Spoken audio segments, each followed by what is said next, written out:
Hello and welcome to the Antiquarian Outlook for week 25 of 2026, starting June 15th. I'm your host, Spencer W. Stuart. For more information on my collection advisory services, follow the links below. But on to last week's results. Monday, Gorringes had books and manuscripts. There were 670 lots offered, within which there were 129 related to books.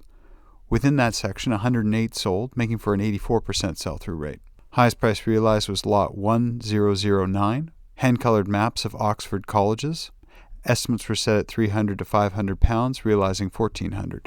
A lot that exceeded expectation was 1578, a large collection of photographs of Japan in the early 20th century. Estimates were set at £100 to £150, realizing £1,100. Next sale, Vermot and Associates had maps and views. There were 669 lots offered, of which 84 sold, making for a 12.5% sell-through rate. Highest price realized was lot 597, an engraving of Le Havre from around 1840. Estimates were set at 80 to 120 euros, realizing 210. On to Tuesday, Lyon and Turnbull had books and manuscripts. There were 180 lots offered, of which 171 sold, making for a 95% sell-through rate. Highest price realized was lot 160, this early edition of Seneca from 1475. Price realized for this lot was £68,240. A buy-in of note, lot 96, Blake's illustrations for the Book of Job, the 1874 reissue.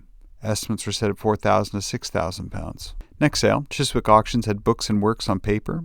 There were 323 lots offered, of which 242 sold, making for a 75% sell-through rate. Highest price realized was lot 7, this 1579 Geneva Bible. Price realized for this lot was £8,190. And a buy-in of note was lot 70, a first edition first issue of the Quotations of Chairman Mao from 1964. Estimates were set at £5,000 to £8,000. Next sale, Rossini had posters, lithographs, and works on paper. There were 911 lots offered, of which 117 sold, making for a 13% sell-through rate. Highest price realized was for two lots, both connected to François Feibler and both gravures. Estimates set at 600 to 800 euros, realizing in both cases 600. A buy-in of note, lot 345, an original Juan Miró lithograph from 1975. Estimates were set at 1,600 to 1,800 euros. On to Wednesday, Dominic Winter Books had printed books and maps. There were 476 lots offered, of which 416 sold, making for an 87% sell-through rate. Highest price realized was lot 184, this English Bible from 1568. Price realized for this lot was £25,000. A buy-in of note, lot 311, Dunstall's Second Books of Flowers, published in 1750. Estimates were set at £5,000 to £8,000. Next sale, Este Bolaffi in Italy had rare books and autographs. There were 888 lots offered. Highest price realized was lot 58, this 1632 edition of Galileo's Dialogues. Bidding was set to start at 16,000 euros, realizing 32,000. A buy-in of note, lot 96, Monetti's Natural History of Birds, published between 1771 and 1776. Bidding was set to start at 15,000 euros. Next sale, Sotheby's had books and manuscripts. There were 124 lots offered, of which 101 sold, making for an 81% sell-through rate. Highest price realized was lot 39, an autographed manuscript by Luc de Vega from around 1610. Estimates were set at 40,000 to 60,000 euros, realizing 230,400 euros. A buy-in of note, lot 29, Helvetius's De l'Esprit from 1758. Estimates were set at 60,000 to 80,000 euros. Next sale, Adair had Illuminations and Antiquarian and Modern Books. There were 97 lots offered, of which 63 sold, making for a 65% sell-through rate. Highest price realized was for lot 85, Denet's Life of the Prophet Muhammad from 1918. Estimates were set at 6,000 to 8,000 euros, realizing just above 20,000 euros. A buy-in of note, lot 25, an illuminated manuscript from the Book of Hours, done in the third quarter of the 15th century, between 1460 through to 1470. Estimates were set at 70,000 to 90,000 euros. A lot that exceeded expectation was 75, a reading method in 12 lessons, followed by a selection of readings for children, published by the Royal Institute for Blind Youth in 1836. Estimates were set at 4,000 to 6,000 euros, realizing just below 16,000 euros.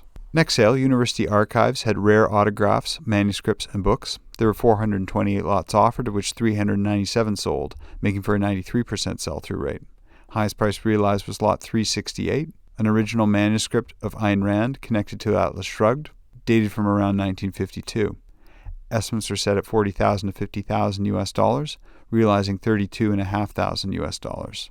A lot that exceeded expectation was 221, a survivor of the Titanic's official Board of Trade discharge papers. Estimates were set at $5,000 to $7,500 US, realizing $25,000. On to Thursday, DeBeck & Associates had Antiquarian and Modern books. There were 311 lots offered, of which 185 sold, making for a 59% sell-through rate. Highest price realized was Lot 2, a 15th century painted manuscript chronicling various emperors. Estimates were set at 6,000 to 8,000 euros, realizing 40,000 euros. A buy-in of note, Lot 126, a psalm book from 1829 illustrating goldsmith's binding. Estimates were set at 500 to 700 euros. Next sale, Bonham Skinner had prints and photographs online. There were 297 lots offered, of which 202 sold, making for a 68% sell-through rate. Highest price realized was Lot 182, Cartier-Bresson's Rue Mouffetard from 1954. Price realized for this lot was just below $41,000 US. A buy-in of note, Lot 71, this dry point done by Matisse from 1929. Estimates were set at $10,000 to $15,000 US. Next sale, Swan Galleries had illustration art. There were 350 lots offered, of which 200 sold, making for a 57% sell-through rate. Highest price realized was Lot 7, Ernest Howard Shepard's As He Sat on the Grass and Looked Across the River from 1931. Estimates were set at $10,000 to $15,000 US, realizing just below $30,500 US. A lot that exceeded expectation was 105, Robert Jones's set design illustration, Curtain for Prologue, Song of the Flutes from 1945. Estimates were set at $2,000 to $3,000 US, realizing just above $10,000. Next sale, Christie's had collections of the Château de Tournai. There were 206 lots offered, of which 185 sold, making for a 90% sell-through rate. Highest price realized was Lot 113, this limited edition folio of Francis Bacon illustrations from 1990, signed by the artist. Estimates were set at 40,000 to 50,000 euros, realizing just below 178,000 euros. A lot that exceeded expectation was 73, this finely bound set of complete works of Voltaire. Estimates were set at 12,000 to 18,000 euros, realizing just below 121,000 euros. Next sale, Dominic Winter Books had children's and illustrated books, private press, and modern first editions. There were 306 lots offered, of which 248 sold, making for an 81% sell-through rate. Highest price realized was Lot 770, a first edition, first issue of Wells's The War of the Worlds, signed and inscribed to Wells's literary agent and close friend. Price realized for this lot was £22,000. Buy-in of note, Lot 775, a complete collection of P.G. Woodhouse's novels, finely bound. Estimates are set at £20,000 to £30,000. Well, that's been the week from here. What did you think of last week's results? Anything surprise you? Anything you had your eye on? Please make sure to put some comments below, and we'll keep the conversation going till next week. Remember, if you want to stay up to date, be sure to like this video, subscribe to the YouTube channel, turn on your notifications, and let others know about this program. In the news, registration is now open for the July sessions of Collecting Insights at the Emerging, Expanding, and Legacy levels. As always, registrants receive a complimentary copy of Contemporary Issues and Rare Books and Manuscript Collecting.